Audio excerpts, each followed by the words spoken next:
uğurluyoruz ve biz şahitlik ediyoruz ki siz gördüğünüzde zaten şahitlik ederiz. Gerçekten Allah-u Teala'nın dostuydu, Kur'an-ı Kerim'in dostuydu, kendini Allah'a ve kitabına vermişti, evini Allah'a vermişti, devletlerini Allah'a vermişti, talebelerini Allah'a vermişti. Biz ancak gördüğümüzde şahitlik ederiz, biz bunu biliriz ve Rabbimiz katında da inşallah bu şahitliğimizin geçerli olacağına inanıyoruz. Çünkü Efendimiz böyle müjdeliyor. Billahi ala milleti Resulullah. Bismillahi ve billahi ala milleti Resulullah. Bismillahi ve billahi ala milleti Resulullah. Bismillahi ve billahi ala milleti Resulullah.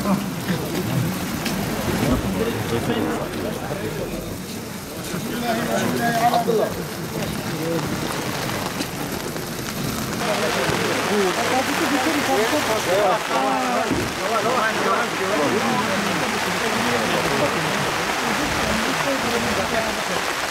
Gel.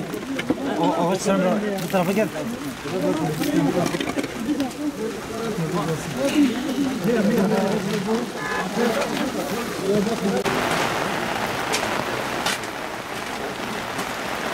أسكنك الله بكرمه مرافع جنته وتغمدك الله بلطفه ملابس رحمته ألا إن الموت حق مكتوب على الشريف والوضيع والعاصي والمطيع لا ينجو منه نبي مرسل مع علو درجته ولا ملك مقرب مع قربته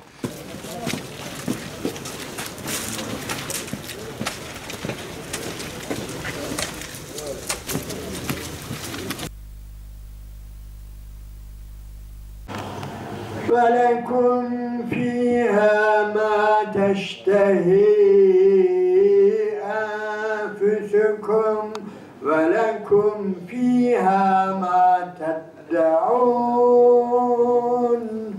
نُزُلًا مِنْ غَفُورٍ رَحِيمٍ. Sizi yaratan ben değil miyim derdi. Başka ama illa bu Rab kelimesine yüklendi Allah. Ben sizin Rabbiniz değil mi? Kâlû belâ.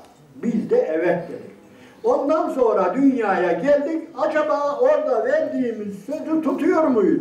Ey insanlar, ey kâlû belâda elestü bi rabbikum sorusuna ben sizin Rabbiniz değil miyim sorusuna evet sen bizim Rabbimizsin diyenler aynen o dediğinizi tutuyoruz mu şimdi?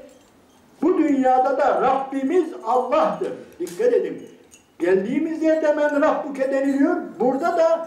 Burada da innellezine kâlû rabbunallah. Rabbimiz Allah diyenler var ya ve aynen bu dediğini yerine getirenler var ya ve bu dediğini yerine getirenler öbür tarafa yani hemen vardıklarında men Rabbuke denildiğinde Rabbim Allah diyecekler. Niye? Hem ezelde söz verdik ama özellikle bu dünyada Allah'ı kendimize Rab olarak kabul ettik. Bu istikamette bir hayat sürdüğümüzden dolayı bu sorunun cevabı bize veya böyle yaşayanlara çok kolay gelecek. Yoksa bazı ihtiyarlar tutarlar, ya oğlum ya hoca efendi bize bir soru sorulacakmış onu bir anlat hele ezberleyelim. Ezberleyemem ana. Niye? Eğer sen bu dünyada Allah'ı Rab edindiysen, oraya varınca kolayca söylem korkma.